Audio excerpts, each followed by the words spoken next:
तो आज की कहानी की शुरुआत होते हुए हमें एक फैमिली को दिखाया जाता है जिसमें एक हस्बैंड और वाइफ और उनके दो बच्चे भी होते हैं। यहाँ पर हम हस्बैंड का नाम जॉन और वाइफ का नाम मोना जान पाते हैं। हम जान पाते हैं कि इस घर में सारी होने वाली चीजें मोना के ही कहने पर होती थी। जितना वो जिसको बोलती थी वो शख्स उतना ही करता था। इसके अलावा हम जान पाते हैं कि मोना को अपनी लाइफ में हार बिल्कुल पसंद नहीं थी और वो अपने बच्चों से भी यही उम्मीद रखती थी। और उसकी ऐसी हरकतों से जॉन बहुत ज्यादा इरिटेट हो जाता था। अब उसके ना चाहते हुए भी मोना की हर बात उसे माननी पड़ जाती थी। अब रात के टाइम हम देखते हैं कि जब जॉन मोना के साथ इंटीमेट होना चाहता है तो मोना उसे ऐसा करने से मना कर देती है, क्योंकि उसका ये काम भी उसके हिसाब से डिसाइड था कि उसका जब मन होगा तभी वो ऐसा काम करेगी। अब अगले सीन में हमें दिखाया जाता है कि जॉन एक शॉप पर काम करता है, लेकिन वो शॉप उसकी नहीं बल्कि मोना के डैड की है और वो वहाँ पर बस एक एम्प्लॉय था और उसकी रियल मालकिन बस मोना ही थी। और इसके अलावा मोना ने कभी अपने हस्बैंड को ये नहीं जताया कि वो भी उस शॉप का मालिक है और यही वजह थी कि जॉन ना चाहते हुए भी उसकी हर बात को माननी पड़ जाती थी।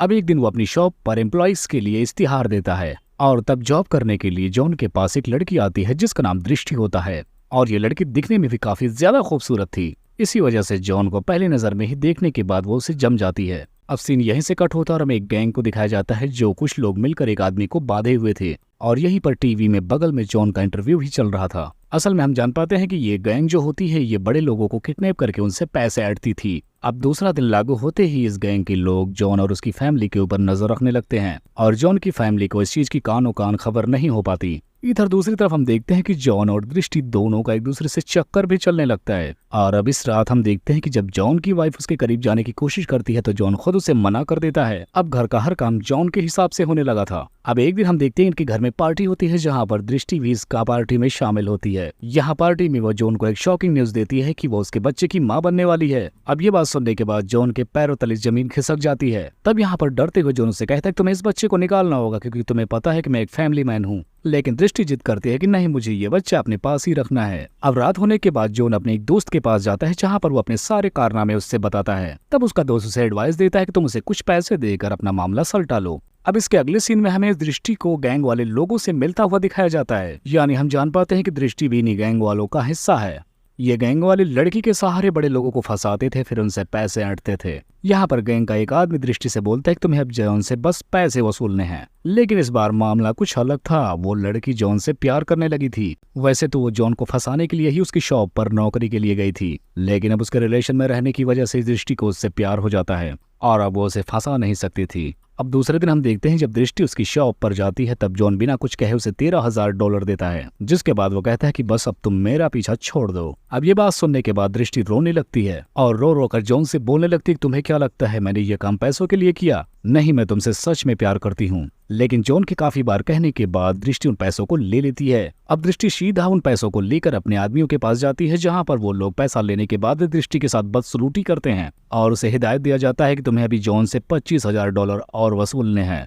अब अगली सुबह होते ही दृष्टि जॉन के पास फिर से फोन लगाती है और उससे फिर से $25,000 मांगती है। अब जॉन इतनी तकलीफ में था कि वो यह बात अपनी बीवी को बताना चाहता था, लेकिन वो डर के मारे अपनी बीवी से छुपा रहा था। लेकिन एक रात वो मोना को सारी हकीकत बता देता है, जिस पर मोना उससे पूछती है कि क्या तुम उस लड़की से अभी भी प्यार करते हो? लेकिन जॉन कहता है कि नहीं, मैं तो बस तुमसे ही प्यार करता हूँ। तब यहाँ पर मोना उससे कहते हैं कि तुम दृष्टि को फोन लगाओ, जिसके बाद फोन लगाने के बाद पूछो कि तुम मुझसे आखिर क्या चाहती हो। और अब जब जॉन उसके पास फोन लगाता है तो दृष्टि उससे $25,000 का डिमांड करती है। तब यहाँ पर मोना जॉन से कहती है कि लातों के भूत बातों से कहाँ मानने वाले हैं और अगली सुबह वो जॉन को एक दवा देती है और उसे बताती है कि जब दृष्टि तुम्हारे साथ ड्रिंक करे तो उसकी ड्रिंक में ये दवा तुम मिला देना। अब जब अगली सुबह दृष्टि पैसे लेने के लिए जॉन के ऑफिस में आती है तब जॉन चुपके से उसकी ड्रिंक में बेहोशी की वो दवा मिला देता है, जिसकी वजह से थोड़ी ही देर बाद दृष्टि वहां पर बेहोश हो जाती है। तभी वहां पर मोना भी आ जाती है और जॉन के साथ मिलकर दृष्टि को अपने घर पर लेकर आती है। अब घर आने के बाद मोना जॉन से उसे बेसमेंट में लेकर जाने को बोलने लगती है, लेकिन जब जॉन उसे उठाता है तब उसे पता चलता है कि दृष्टि अभी भी होश में है। इसके बाद मोना उसे अंदर भेजने के बाद हथौड़े मंगवाती है और जब जॉन हथौड़ा लेकर बाहर आता है तब मोना दृष्टि को उस हथौड़े से मारने के लिए कहती है,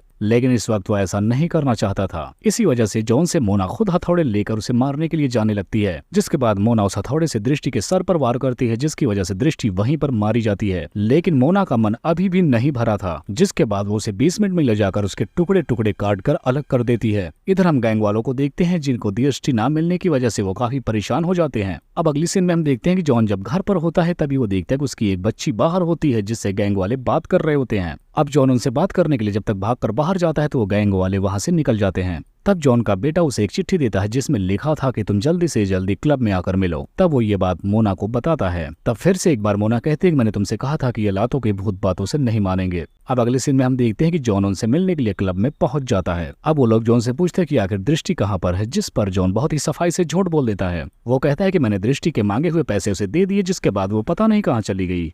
और इन गैंग वालों को भी यही लग रहा था कि दृष्टि पैसे लेकर उनसे भाग गई है। अब एक दिन मोना जॉन से कहते हैं कि क्यों ना गैंग वाले आदमियों को भी रास्ते से हटा दिया जाए, जिसके बाद वो एक प्लान बनाती है। अब रात हो जाने के बाद वो चुपके से उन गैंग वाले आदमियों के घर पर जाती है, लेकिन वो अपने साथ दृष्टि की बॉडी के कुछ टुकड़े भी लेकर गई थी जिन्हें उन आदमियों के फ्रिज के अंदर लगा देती है। तभी उनकी गैंग का एक मेंबर अपनी गर्लफ्रेंड के साथ नशे में वहाँ पर आ जाता है। इस दौरान मोना के हाथ में एक चाकू होता है जिससे उस आदमी पर हमला कर देती है और वहाँ से भाग निकलती है। अब इधर हम इस आदमी को देखते हैं जो अभी घायल था और वो मरा नहीं था और उसने अपने साथियों को फोन भी कर दिया था और उन्हें सारी बातें बता देता है। इधर मोना दूसरी तरफ आकर पुलिस वालों को फोन कर देती है। इधर गैंग वाले लोग जब अपने साथी के घर में जाते हैं तो वो घायल आदमी मर जाता है और जब वो लोग उसका फ्रिज खोलते हैं तो उसमें दृष्टि की डेड बॉडी के कटे हुए अंग देखते हैं। और इसी दौरान इनके घर के बाहर पुलिस भी आ जाती है। अब ये लोग पकड़े न जाएं इसलिए पुलिस वालों पर फायरिंग करना शुरू कर देते हैं और भागने में कामयाब हो जाते हैं। अब इधर जॉन मोना से पूछता है कि क्या दृष्टि को काटते टाइम तुम्हारे हाथ नहीं कांपे थे। अब उसके मुंह से ऐसी बात सुनने के बाद मोना अजीब सा बर्ताव करने लगती है और रोते हुए बोलती है कि अगर तुमने भी कभी कोई गलती की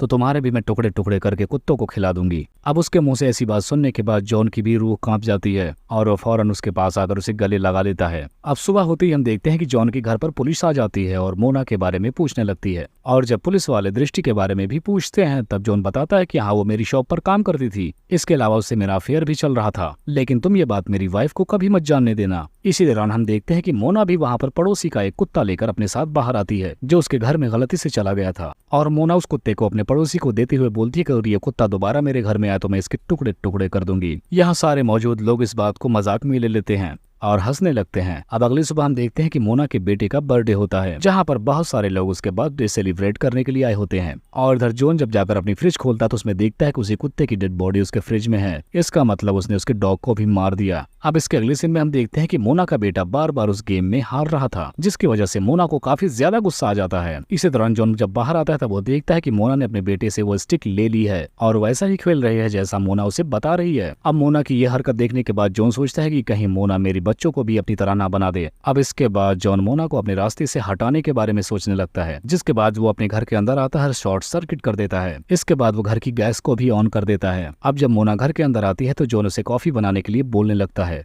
और ऐसा करने के बाद वो खुद घर के बाहर आ जाता है। इधर हम मोना को देखते हैं जो किचन में जाकर गैस को ऑन करती है जिसकी वजह से शॉर्ट सर्किट होती है और पूरे घर में आग लग जाती है और इस धमाके में मोना की मौत हो जाती है। अब इसके बाद हमें कुछ टाइम बाद का वक्त दिखाया जाता है जहां पर हम देखते हैं कि जॉन पहले से भी बड़ा आदमी बन चुका है क्योंकि इसे मोना के इंश्योरेंस के पैसे मिल चुके थे और इस वक्त वो अपने बच्चों के साथ काफी खुश रह रहा था। और जब जॉन अपने बच्चों के साथ घर के अंदर जा रहा था वहीं पर हम गैंग वाले लोगों को भी देखते हैं जिन्हें ये बात पता चल चुकी थी कि दृष्टि को इन्हीं हस्बैंड वाइफ ने मारा था और उसकी डेड बॉडी को भी उसकी फ्रिज में इन्हीं लोगों ने डाला था। जिसके बाद वो जॉन की गाड़ी पर गोली चला देता है जिसकी वजह से वो गोली जाकर जॉन को लगती है और उसकी वहीं पर मौत हो जाती है। लेकिन इस कहानी के सीन्स में ये नहीं दिखाया जाता है कि जॉन आखिर मरा या फिर जिंदा बच जाता है और इसी को दिखाते हुए इस कहानी का यहीं पर एंड हो जाता है।